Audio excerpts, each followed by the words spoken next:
عرض ادب و احترام خانم کاویانی عزیز، خوش آمدید. ما اومدیم اصفهان ها. سرتون بلند کنید، زنده باشید. وضع سخن کاملا رو حوله من. درود بر شما.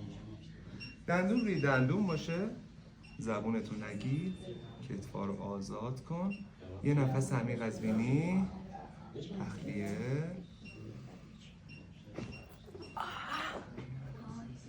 نفس عمیق بگیر، تکرار،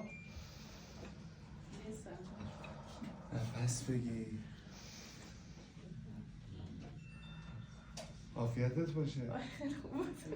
احساس درد؟ فشار خاصی اومد؟ خدا رو شکر. چند ثانیه اونجوری بمونی؟ آزاد.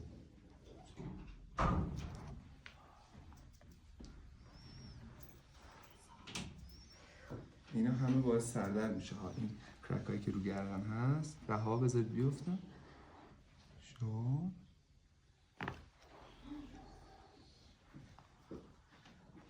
نشونگی. مرسی. زنده با کتف آزاد. بذارید جمع شه.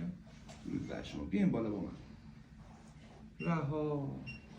شل شو. با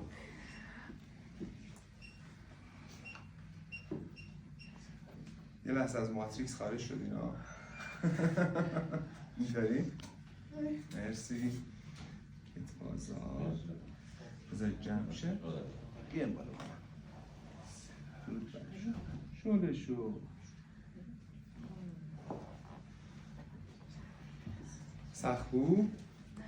احساس درد؟ تمام؟